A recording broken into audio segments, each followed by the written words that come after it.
देखिए आपका जूरिस्प्रूडेंस पढ़ाया जा रहा था और जूरिस्प्रूडेंस में आपका एनालिटिकल स्कूल हम पढ़ा रहे थे। तो देखिए कैमरा थोड़ा नीचे करके, यहाँ थोड़ा कैमरा के आगे। देखिए एनालिटिकल स्कूल चल रहा था, यानी कि विश्लेषणात्मक विचारधारा या प्रमाणवादी विचारधारा या आज्ञापक या समादेशात्मक इत्यादि नामों से जाना जाता है। इसमें हमने आपका फिर एक बार थीम 1-2 मिनट बताया जाए। कुछ लोग क्वेश्चन भी पूछे हैं, आपका उनको भी आपका बताना है और क्वेश्चन आप लोग पूछते रहिए सोशल मीडिया पर या कमेंट करके पूछते रहिए। क्योंकि पढ़ाते समय आदमी भाई लाइव नहीं देखता कि कौन क्या कमेंट कर रहा है, लेकिन बाद में आदमी देख लेता है और उसका जवाब अगले दिन दिया जाता है। देखिए इसमें आपका एनालिटिकल स्कूल जो है वह नेचुरल स्कूल के विरोध में या अगेंस्ट में या प्रतिक्रिया स्वरूप उत्पन्न हुआ। एनालिटिकल स्कूल का जो थीम है कि विधि जानबूझकर या तो विधायिका द्वारा या न्यायपालिका द्वारा बनाई जाती हैं। तो जो लोग क्वेश्चन यहाँ पूछे हैं कि कौन सा विद्वान ये कहता है कि न्यायाधीश केवल विधि की व्याख्या ही नहीं करते, यानी कि केवल विधि को इंटरप्रेट ही नहीं करते बल्कि विधि का निर्माण या सृजन करते हैं, तो ये विद्वान हैं चिपमैन ग्रे। चिपमैन ग्रे आगे हम बताएंगे, जो न्यायाधीश निर्मित विधि के सबसे प्रबल समर्थक होंगे। जे में ये पूछा जा चुका है। इसके बाद हमने बताया था कि एनालिटिकल स्कूल को 3 पार्ट में बांटकर पढ़ा जाता है। फर्स्ट पार्ट में आपका जर्मी बेंथम, ऑस्टिन, हालैंड, सामंड और चिपमैन ग्रे आते हैं। सेकंड में कौन आते हैं? हैंस केल्सन। और थर्ड में प्रोफेसर HLA हार्ट। इसके बाद क्वेश्चन ये बना है कि एनालिटिकल स्कूल का जन्म कहाँ हुआ, तो इंग्लैंड में मार कर आइएगा। फादर पूछे, ऑस्टिन मार कर आइए। और एक क्वेश्चन ये बना है कि आंग्ल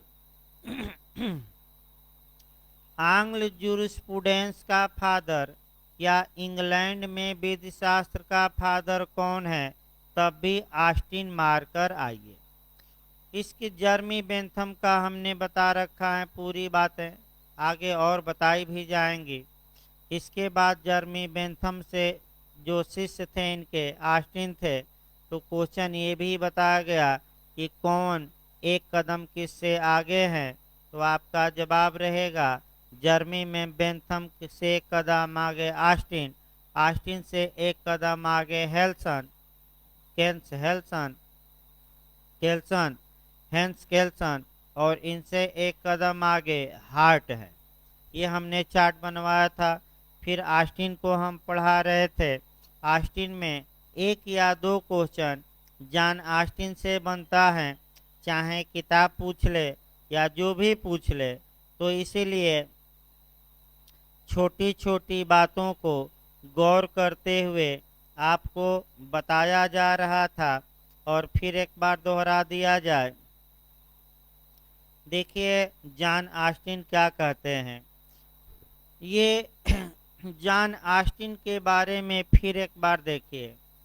जॉन ऑस्टिन जो थे ये इंग्लैंड के थे और इनकी किताब भी हम बताएंगे, सभी किताबें, जिसमें एक किताब अति महत्वपूर्ण है जो लगातार यूपीजे में पूछी जाती हैं। यानी 2 किताब तो हर हाल में आपको तैयार ही रखना पड़ेगा।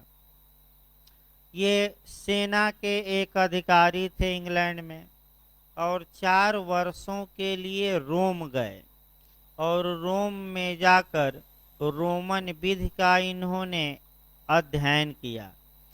अब क्वेश्चन आपका ये बना है जे में कि जॉन ऑस्टिन किससे प्रभावित होकर समादेश का सिद्धांत दिया, या तो सेना के अधिकारी होने के कारण नहीं बल्कि रोमन विधि से क्या होकर प्रभावित। तो लोग सोशल मीडिया पर क्वेश्चन ये पूछे हैं कि जूरिस्प्रूडेंस का अध्ययन सर्वप्रथम कहाँ हुआ, तो रोम में हुआ। लेकिन यही क्वेश्चन घुमा दे कि प्राकृतिक विचारधारा कहाँ सबसे पहले जन्म ली, तो यूनान या ग्रीस मार कर आइए। और जूरिस्प्रूडेंस पूछे तो कहाँ मारना है, रोम। जॉन ऑस्टिन ने मुख्य रूप से यह कहा कि law is the command of sovereign, विधि संप्रभु का समादेश होती है। हमने विधि के बारे में इनका बताया था, क्वेश्चन जे में आ चुका है कि आपका कि विधि की जो परिभाषा है ऑस्टिन की, वह किससे प्रभावित है, तो ब्लैक स्टोन से या प्रेरित है या किससे ली गई है। विधि को हमने बांटा भी था, तमाम चीज़ें बताई थी। फिर हमने सॉवरेनिटी या संप्रभु बताया था कि सॉवरेन जो होता है तो सॉवरेनिटी किससे प्रभावित होकर दिए, हाफ्स से। ये भी पूछा गया यूपीजे में। और सॉवरेनिटी के इन्होंने कितने गुण बताए, 3। तीनों मैं बता चुका हूँ। इसके बाद आपका संप्रभुता कैसी होती है आया है यूपीजे में, निगेटिव कि पॉजिटिव कि दोनों, तो आपका जवाब रहेगा दोनों। पॉजिटिव का मतलब ये हुआ कि संप्रभु किसी के आदेश का पालन आपका नहीं करता, माने निगेटिव। निगेटिव का मतलब ये हुआ कि सॉवरेन किसी के आदेश का पालन नहीं करता, जहाँ नहीं रहेगा निगेटिव। और जो अन्य व्यक्ति हैं वे सॉवरेन के आदेश या कमांड का क्या करते हैं, पालन। तो ये संप्रभुता कैसी हो गई, सकारात्मक। अब अगला ये, इसके बाद हम कमांड बता रहे थे। कमांड में हमने ये बताया था, कमांड को ही थोड़ा डिटेल में देखना है तब आगे बढ़ना है। समादेश का जो सिद्धांत ऑस्टिन ने दिया वह जर्मी बेंथम से प्रेरित होकर दिया। समादेश का मतलब होता है कि संप्रभु की इच्छा, विल ऑफ सॉवरेन, यानी कि संप्रभु अपने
देखिए कुछ टेक्निकल कारणों से आपका बीच में क्लास रुक गया था, फिर शुरू किया जा रहा है।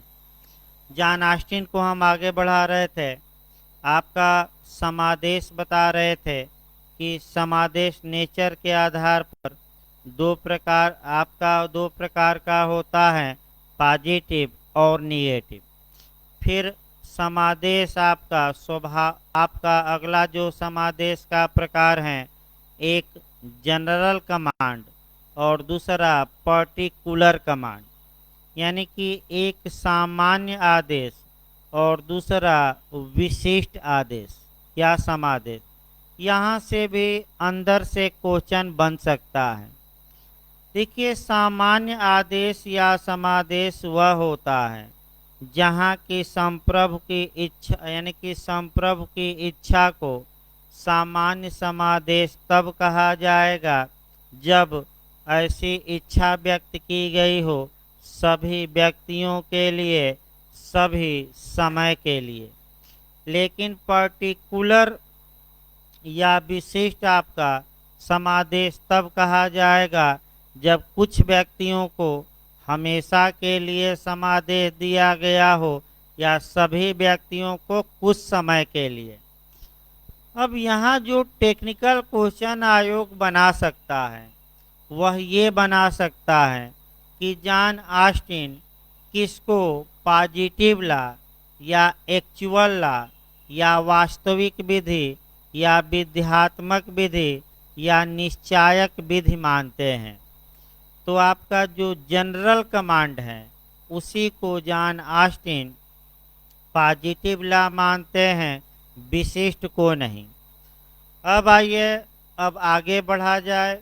ऑस्टिन ने 5 ऐसे समादेश या इच्छाएं बताई हैं, यानी कि जॉन ऑस्टिन संप्रभु की 5 ऐसी घोषणाएं बताते हैं, ऐसी 5 इच्छाएं बताते हैं जो संप्रभु ही समादेश देता है, लेकिन कानूनन आपका इसे एक्चुअल लॉ या वास्तविक विधि या पॉजिटिव लॉ नहीं माना जाता।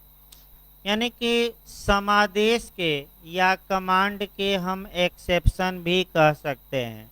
यानी कि 5 ऐसे समादेश जिन्हें कि समादेश या कमांड तो वे हैं, लेकिन जॉन ऑस्टिन उसे एक्चुअल लॉ या पॉजिटिव लॉ की संज्ञा नहीं देते।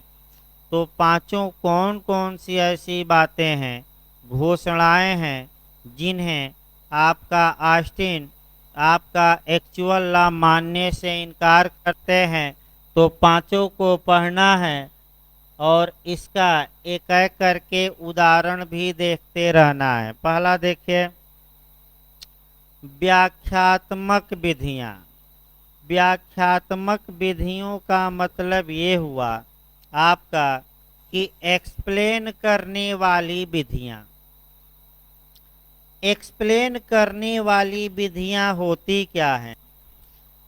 देखिए, जो एक्सप्लेन या इंटरप्रिटेशन या निर्वचन करने वाले कानून होते हैं, जॉन ऑस्टिन के अनुसार संप्रभु ही बनाता है, इसे कानून कहा जाता है। लेकिन जो एक्चुअल लॉ है, पॉजिटिव लॉ है, इसकी श्रेणी से इसे ऑस्टिन बाहर करते हैं। तो व्याख्यात्मक विधि होती क्या है? एक्सप्लेटरी या एक्सप्लेन करने वाली विधि का मतलब होता है ऐसी विधियां जो केवल और केवल किसी शब्द का अर्थ बताती हों। तो तुरंत भारत में जोड़ना है, क्या भारत में ऐसा कोई कानून है जो शब्दों का केवल अर्थ बताता हो कि इस शब्द का मतलब ये हुआ है? और वह है जनरल क्लॉज एक्ट, साधारण खंड अधिनियम या जनरल क्लॉज एक्ट। यानी कि जो जनरल क्लॉज एक्ट भारत में है, ऑस्टिन इसे आपका वास्तविक विधि मानने से इनकार करते हैं, लेकिन ये बताते हैं कि ये समादेश हैं। दूसरा देखिए, आपका घोषणात्मक विधियां, डिक्लेरेटरी लॉ।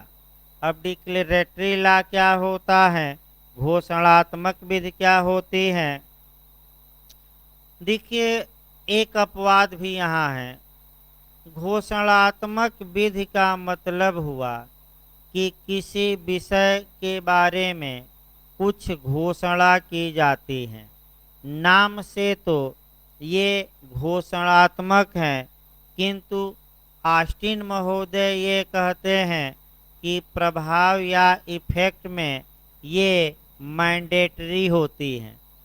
अब जैसे ही आप घोषणात्मक विधि पढ़ेंगे, तुरंत एक उदाहरण जरूर याद रखिएगा इस पर।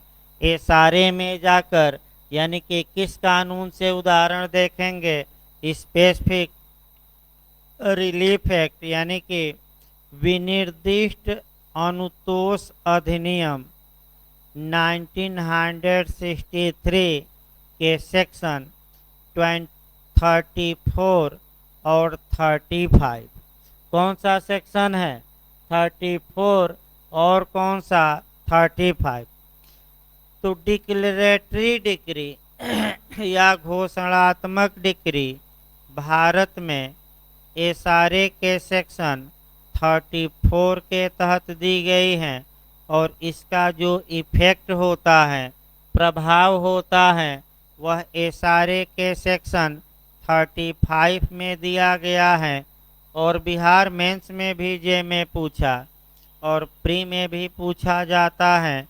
जजमेंट का प्रकार पूछा गया था। एक जजमेंट इन पर्सोनम होता है और दूसरा जजमेंट इन रेम होता है। पर्सोनम यानी कि इसको समझा दिया जाए थोड़ा। देखिए निर्णय दो प्रकार के होते हैं। एक व्यक्तिबंधी निर्णय। व्यक्तिबंधी का मतलब इंग्लिश में कहते हैं जजमेंट इन पर्सोनम। जजमेंट इन पर्सोनम का मतलब ऐसा निर्णय जिससे केवल और केवल पार्टी और पार्टी के लीगल रिप्रेजेंटेटिव ही बाउंड होते हैं, अन्य कोई बाध्य नहीं होता, व्यक्तिबंधी कहा जाता है। अब बिहार लगातार क्वेश्चन बना रहा है, राजस्थान भी बना सकता है कि घोषणात्मक डिक्री का प्रभाव किस सेक्शन में सारे के 35 क्या प्रभाव होता है। ये बिहार पिछली बार जे में बनाया है, तो क्या प्रभाव होता है व्यक्तिबंधी की सौरबंधी व्यक्तिबंधी, रटे रहिए। दूसरा जो प्रकार होता है वह जजमेंट इन रेम होता है। जजमेंट इन रेम का मतलब सौरबंधी। सौरबंधी मतलब लोकलक्षी। लोकलक्षी माने विश्वव्यापी। विश्वव्यापी का मतलब ये हुआ कि केवल पक्षकार ही बाध्य नहीं होते, वह उस निर्णय से कौन बाध्य होता है, पूरा विश्व। अब ऐसा निर्णय थोड़ा कम मिलता है। अब क्वेश्चन ये बनता है कि आखिर जजमेंट इन रेम का प्रावधान कहाँ किया गया है। तो इसके लिए द इंडियन एविडेंस एक्ट में जाना पड़ेगा। याद करके जाइएगा, भारतीय साक्ष्य अधिनियम की धारा 41 में अर्थात 41 में जजमेंट इन रेम यानी कि लोकलक्षी निर्णय या सौरबंधी निर्णय का प्रावधान किया गया। कौन सी धारा है, 41। रट्टा मारिए धीरे धीरे। आगे देखा जाए आपका, इसके बाद आपका निरसनकारी विधियां। निरसन तीसरा बता रहे हैं आज, निरसनकारी। निरसनकारी विधियों का मतलब हुआ कि जिन कानूनों के तहत पुराने कानूनों को रिपील समाप्त किया जाता है। अब जो निरसनकारी विधियां करती क्या हैं, तो वह कानून पुराने कानून को क्या करता है, समाप्त करता है। ये भी समादेश तो है, घोषणा है इच्छा की संप्रभ की ऑस्टिन के अनुसार, लेकिन पॉजिटिव लॉ नहीं है, इसे वास्तविक विधि नहीं है ऑस्टिन के अनुसार। अब निरसनकारी जब भी पढ़िए तो तुरंत एक आपका कह सकते हैं कि कुल मिलाकर एक उदाहरण दीजिएगा, और मैं अच्छा उदाहरण बता रहा हूं। अनुच्छेद 395 संविधान का अनुच्छेद पढ़िएगा भारत में 395। अभी आपका ये अनुच्छेद बिहार जे में प्री में पूछा भी गया था। आर्टिकल 395 के तहत संविधान के निरसन है। निरसन का मतलब कि अनुच्छेद ही समाप्त नहीं किया गया। कई नए लड़के पूछते हैं कि क्या अनुच्छेद 395 समाप्त है। भाई अनुच्छेद 395 समाप्त नहीं है, बल्कि अनुच्छेद 395 के तहत हमारे कॉन्स्टिट्यूशनल असेंबली ने, हमारी संविधान सभा ने अंग्रेजों द्वारा बनाए गए 2 कानूनों को समाप्त किया। पहला कानून था भारतीय स्वतंत्रता अधिनियम 1947 और दूसरा कानून है भारत शासन अधिनियम 1935। लेकिन एक कानून को समाप्त नहीं किया, और वह प्रिवी काउंसिल का, और यही क्वेश्चन आपका बिहार में इस बार बना था कि प्रिवी काउंसिल द्वारा दिए गए निर्णय भारत में आज भी बने हुए हैं, लागू हैं। इसका कॉन्स्टिट्यूशनल बेस क्या है, तो कौन सा आर्टिकल है? 395। ये बिहार में बना था। अगला देखिए आपका चौथा बता रहे हैं ऑस्टिन, अनुज्ञापी यानी कि परमिसिवी यानी कि परमिशन वाली विधियां, जो अनुज्ञापी विधियां होती हैं।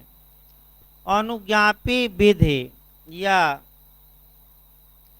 परमिसिव यानी कि जो परमिशन देती हैं किसी कार्य को करने के लिए, ये विधियां भी समादेश तो हैं लेकिन एक्चुअल लॉ नहीं है। तो आखिर अनुज्ञापी विधियां होती क्या हैं, और भारत में क्या इसका उल्लेख है कि नहीं? इसके लिए 2 आर्टिकल देखिएगा, मैं बता रहा हूं। अनुज्ञापी विधि के लिए एक आर्टिकल 15 का क्लाज 4 और दूसरा आर्टिकल 16 का क्लाज 4। अनुच्छेद 15 का क्लाज 4 सरकारी सेवाओं से भिन्न प्रत्येक क्षेत्र में लागू होगा, जबकि आर्टिकल 16 का क्लाज 4 केवल सरकारी नियोजन में लागू होगा। दोनों में राज्य को परमिशन दिया गया है कि राज्य ऐसा कर सकता है, चाहे करे या न करे। यानी कि आपका रिजर्वेशन ओबीसी, एससी, एसटी के लिए रिजर्वेशन कर सकता है, विशेष प्रावधान कर सकता है। अब राज्य करे या न करे उसकी इच्छा पर है, लेकिन करता है तो नियमों का क्या करना पड़ेगा? पालन।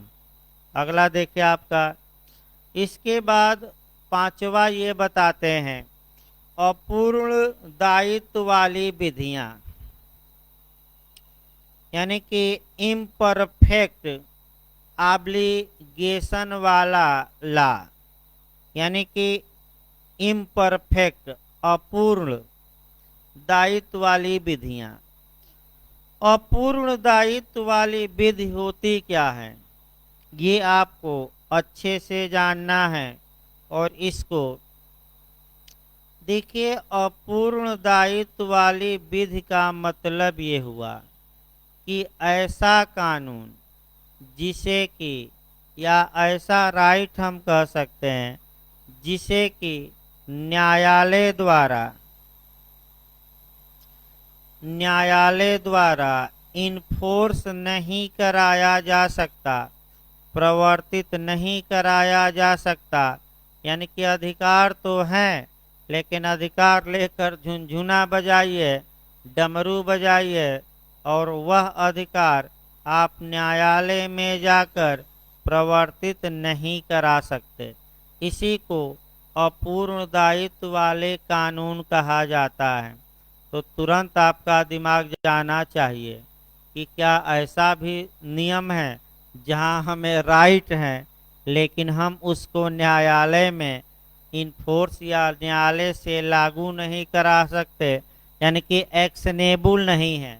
इसके लिए 3-4 उदाहरण मैं बता रहा हूँ, इसको अच्छे से तैयार रखना है आपका।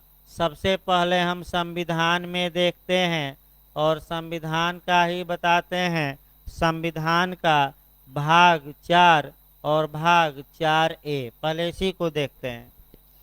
संविधान के भाग 4 में डीपीएस यानी कि नीति निर्देशक तत्वों का उल्लेख किया गया है। इन नीति निर्देशक तत्वों को न्यायालय द्वारा इन्फोर्स नहीं कराया जा सकता, अर्थात न्यायालय में जाकर इनको लागू नहीं कराया जा सकता। तो ये पूर्ण दायित्व वाली विधि न होकर कैसी विधि मानी जाएगी? अपूर्ण। कैसी विधि? अपूर्ण। फिर आपका जो फंडामेंटल ड्यूटी दिया गया है संविधान के पार्ट 4A में, वह भी अपूर्ण दायित्व वाली विधि है, क्योंकि उसको भी न्यायालय में लागू हम नहीं करा सकते। इसके बाद आप देखिए, एक उदाहरण कॉन्ट्रैक्ट से दिया जाए संविदा नियम से। संविदा अधिनियम में टाइम बार्ड डेट पढ़े होंगे, काल तिरोहित ऋण, यानी कि ऐसा ऋण, ऐसा उधार जिसकी वसूली का समय कानूनन बीत गया हो। तो ऐसी दशा में जब वसूली का समय बीत गया हो तब न्यायालय में वाद दायर करके अब आप उस डेट को या ऋण को, उधार को वसूल नहीं सकते। ये अपूर्ण दायित्व वाली विधि है और कॉन्ट्रैक्ट के किस सेक्शन में है?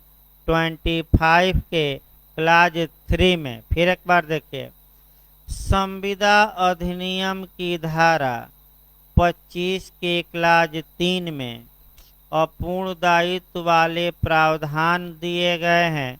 इसको पूर्ण दायित्व में कैसे कन्वर्ट किया जाएगा?